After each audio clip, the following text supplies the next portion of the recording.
warahmatullahi wabarakatuh. Perkenalkan, saya Rani April Vitasari dari program studi S1 Akuntansi Setia Sasuta Atmaja. Saat ini saya tengah menempuh mata kuliah Akuntansi Ujian 2 dengan judul materi ekuitas untuk memenuhi tugas ujian semester 4. Untuk materi yang akan saya sampaikan di sini yaitu materi ekuitas. Di sini terdapat komponen ekuitas di mana ada modal disetor. Modal disetor sama dengan saham biasa ditambah saham preferen. Saham biasa dan saham preferen ini juga termasuk agio saham. Nah, kemudian ditambah laba ditahan, dikurangi saham, ditambah agio saham treasury, ditambah comprehensive line atau OCI, ditambah kepentingan pengendali. Nah, selanjutnya di sini ada nilai par saham. Yang pertama itu, nilai par saham tidak ada hubungannya dengan nilai wajar. Yang kedua, penerbitan saham dengan nilai par saham yang rendah membantu perusahaan menghindari kewajiban kontingensi ketika saham dijual di bawah par. Lalu selanjutnya ada saham preferen atau saham biasa, yaitu merefleksikan nilai par atas saham yang diterbitkan. Sementara agio saham yaitu nilai lebih atas nilai par yang dibayarkan oleh pemegang saham. Nah, selanjutnya di sini ada saham tanpa nilai par. Saham tanpa nilai par itu harus dicatat sebesar nilai saat diterbitkan tanpa agio saham. Jika regulasi mengharuskan adanya nilai yang ditetapkan pada saham tanpa nilai par, maka selisih nilai yang ditetapkan dengan harga saat diterbitkan dicatat sebagai agio saham. Alasan penerbitan. Yang pertama itu menghindari kewajiban kontingensi. Yang kedua menghindari kebingungan di dalam pencatatan nilai par versus nilai pasar atau fair market value. Nah, di sini ada saham tanpa nilai par. Ini ada contohnya ya. Contohnya yaitu di sini PT Tornado memiliki 1.200 lembar saham biasa yang diotorisasi tanpa nilai par. Jika PT Tornado menerbitkan kembali 400 saham dengan harga Rp 300 per lembar saham, maka akan dicatat kas sebesar 120.000 pada saham biasa 120.000. Nah, tetapi jika saham yang diterbitkan memiliki nilai yang ditetapkan sebesar Rp 200, maka pencatatannya adalah sebagai berikut.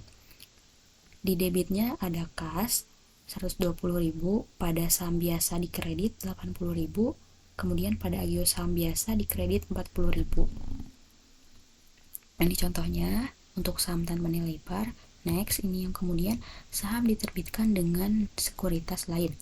Saham diterbitkan dengan sekuritas lain di sini yaitu saham diterbitkan dengan sekuritas lain harus dipisahkan komponen ekuitas dan komponen lainnya. Misalnya, convertible bond, saham diterbitkan dengan opsi tawaran. Metode untuk alokasinya yaitu terdapat metode proporsional dan metode tambahan. Nah, kemudian ada saham diterbitkan dengan transaksi non-kas. Perusahaan harus mencatat saham yang diterbitkan dengan non-kas pada nilai wajar atas barang atau jasa yang diterima. Lalu ada juga jika nilai wajar atas barang dan jasa tidak dapat diukur dengan handal, gunakan nilai wajar saham yang diterbitkan. Nah, ini ada contoh saham diterbitkan dengan transaksi non-kas. Ini PT GHI menerbitkan saham biasa sebanyak 2.000 lembar dengan nilai par Rp 500 untuk mendapatkan paten atas produk PT GHI. PT GHI ini tidak dapat menentukan nilai wajar paten, tetapi dapat menentukan nilai wajar saham sebesar Rp 750. Jurnalnya yaitu paten pada saham biasa. Paten sebesar 1.500.000 di debit, pada saham biasa 1 juta di kredit, kemudian pada agio saham biasa 500 di kredit. Kemudian di sini ada beli kembali saham. Alasan perusahaan membeli kembali saham beredarnya. Jadi alasannya yaitu diantaranya yang pertama, menyediakan saham untuk kontrak kompensasi pegawai atau untuk memenuhi kebutuhan merger potensial. Yang kedua, menggagalkan usaha pengambil alihan atau untuk mengurangi jumlah pemegang saham. Kemudian yang ketiga, mempengaruhi harga pasar dengan meningkatkan permintaan. Harga stabil atau meningkat outputnya. Nah, kemudian selanjutnya di sini ada materi saham treasury. Jadi, Saham treasury ini merupakan reakuisisi saham yang telah dibeli kemudian ditarik atau retirement atau dijual kembali di masa depan. Jika saham tidak ditarik dari peredaran, maka disebut saham treasury. Saham treasury tidak digolongkan ke dalam aset dan mengurangi nilai aset. Kepemilikan saham treasury tidak memberikan hak-hak pemegang saham. Jika entitas memperoleh kembali instrumen ekuitasnya, maka instrumen tersebut, saham treasury tersebut dikurangkan dari ekuitas. Keuntungan atau kerugian yang timbul dari pembelian, penjualan, penerbitan, atau pembatalan instrumen ekuitas tersebut tidak diakui dalam laba rugi. Kemudian di sini terdapat contoh saham treasury. PT JKL menerbitkan 20.000 lembar saham biasa dengan nilai par Rp200 pada harga Rp500 per share. Sebagai tambahan, perusahaan juga memiliki laba ditahan 20 juta. Nah, di sini perhitungannya yaitu ekuitas. Di sini tadi saham biasanya Rp200 par, kemudian 2000 lembar diisukan dan beredar saham diisukan beredar. Jumlahnya itu ada 4 juta.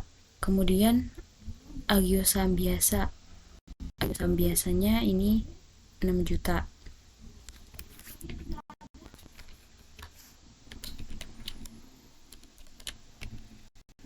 Tadi 4 juta dari mana? Dari 200 ya, dari nilai nominal. Nilai 400 dikali 20 juta itu hasilnya 4 juta. Kemudian ada agio saham biasa. Ini agio saham biasa itu sebesar 6 juta ya.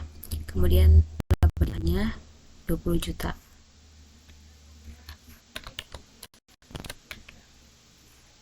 Jadi total ekuitasnya itu sebesar 30 juta. Tinggal dijumlahin nih. Kemudian pada tanggal 2 Februari PT JKL melakukan reakuisisi saham sebanyak 5 lembar saham dengan harga Rp700. Jurnalnya yaitu saham treasury 3.500.000 di debit, pada kas 3.500.000 di kredit. Saham biasa Rp200 par, 2.000 lembar diisukan dan 15.000 lembar sebesar 4 juta. Kemudian agio saham biasa tadi itu yaitu 6 juta. Nah, laba ditahannya 20 juta. Dikurangi biaya saham treasury sebesar 5.000 lembar jadi 3.500.000 karena ini saham treasury.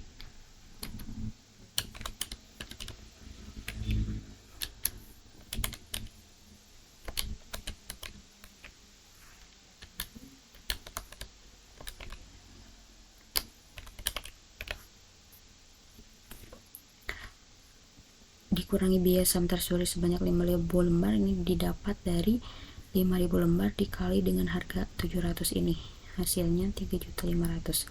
Kemudian ditotalkan, total ekuitasnya dijumlahkan ya, dijumlahkan 46 tambah 4 juta, 6 juta tambah 20 juta dikurangi, kemudian dikurangi 3.500.000, hasilnya 26.500.000. Nah, di sini ada karakteristik saham preferen. Fitur umum saham preferen: yang pertama, preferensi dividen. Yang kedua, preferensi saat likuidasi. Yang ketiga, dapat dikonversi menjadi saham biasa. Yang keempat, melakukan call atas opsi dari perusahaan. Yang kelima, tidak memiliki hak suara atau vote. Kumulatif, partisipasi atau parsial dan penuh, dapat dikonversi, callable dan redeemable. Nah, saham preferen contoh, PT MNO menerbitkan 5.000 lembar saham preferen dengan nilai par 300 Rp1.000 per lembar saham. Bishop mencatat penerbitan saham berikut. Jurnalnya ini, kasnya sebesar 5 juta. 5 jutanya dari 500 lembar dikali 1.000 per lembar saham. Kemudian saham preferennya yaitu 1 juta dan agio saham preferennya sebesar 3.500.000. Agio saham preferennya didapat dari 5.000 lembar dikali 300 yang ini segini. Tinggal di agio saham preferennya ini 5.000 lembar dikali 1.500.000, tinggal dicari agionya, selisihnya agio saham selisihnya yaitu sebesar 3.500.000. Nah, di sini ada kebijakan dividen. Alasan distribusi dividen tidak dimaksimalkan berdasarkan jumlah laba ditahan yang tersedia. Yang pertama, pertama, memelihara persetujuan dengan kreditur, memenuhi persyaratan regulasi negara atau undang-undang PT, kemudian ada membiayai pertumbuhan dan ekspansi, kemudian mempengaruhi arus kas atau likuiditas, dan yang terakhir itu berjaga terhadap kemungkinan kerugian dan masalah likuiditas. Kebijakan dividen, jenis dividen diantaranya di sini ada dividen kas, dividen properti, dividen likuidasi, dan dividen saham. Semua dividen selain dividen saham mengurangi total ekuitas perusahaan. Ketika perusahaan mengumumkan dividen saham,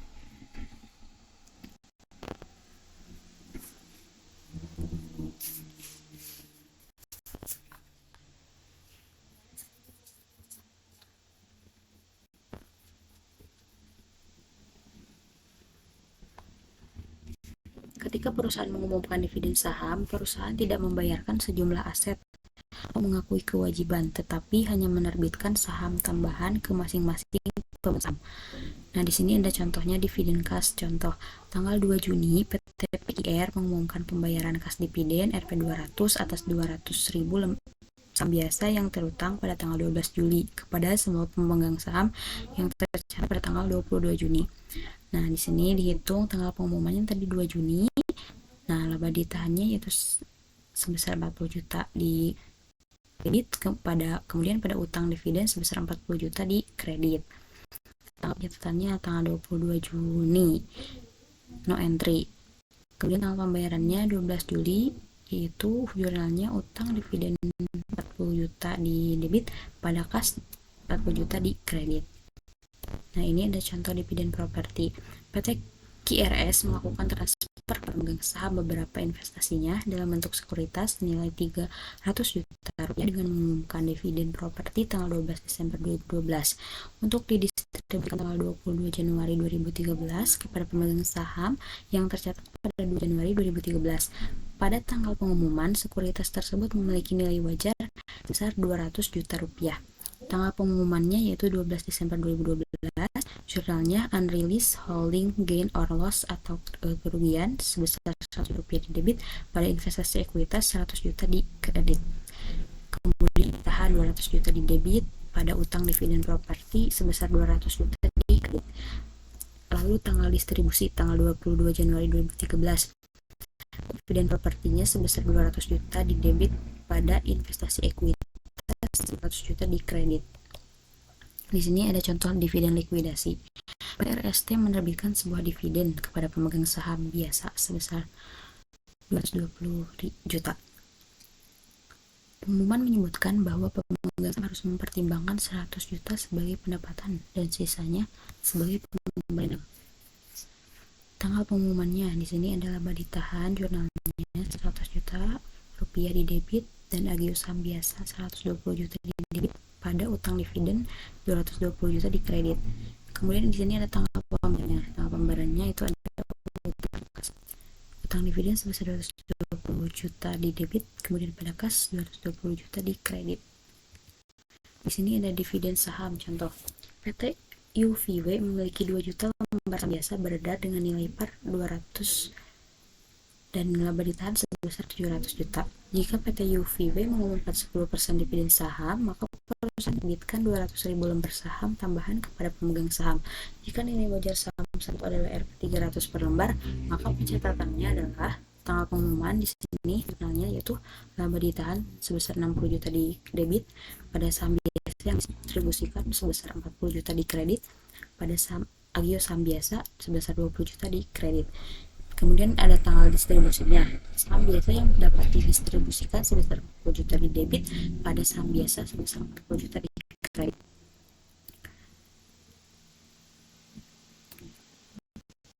Nah, ini PT UVW memiliki 2 juta lembar saham biasa beredar dengan nilai par Rp200 dan laba ditahan sebesar Rp700 juta. Jika PT UVW mengumumkan dividen saham, maka perusahaan menerbitkan 600.000 lembar saham tambahan kepada pemegang saham. Jika nilai wajar saham saat itu adalah Rp200 per lembar, maka pencatatannya adalah tanggal pengumuman laba ditahan 600.000 kali 200 sama dengan 120 juta, pada saham biasa yang dapat didistribusikan 120 juta di kredit. Kemudian ada tanggal distribusinya. Saham biasa yang dapat didistribusikan sebesar 120 juta di debit, pada saham biasa 120 juta di kredit. Nah, di sini ada analisis sekuritas. Yang pertama, tingkat pengembalian terhadap ekuitas. Dapat dicari, yang pertama itu ada rumusnya, laba bersih dikurangi dividen preferred dibagi dengan rata-rata common equity. Yang kedua, rasio payout.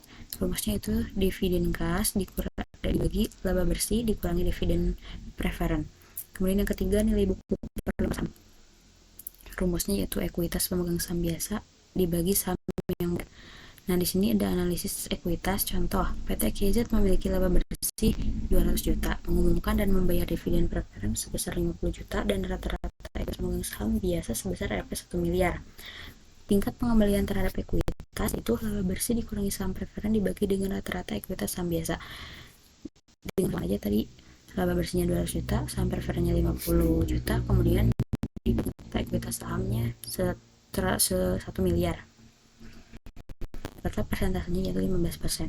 15% ini merupakan rasio yang menunjukkan banyak dolar dari laba bersih yang diperoleh perusahaan untuk setiap bulan diinvestasikan ke pemilik.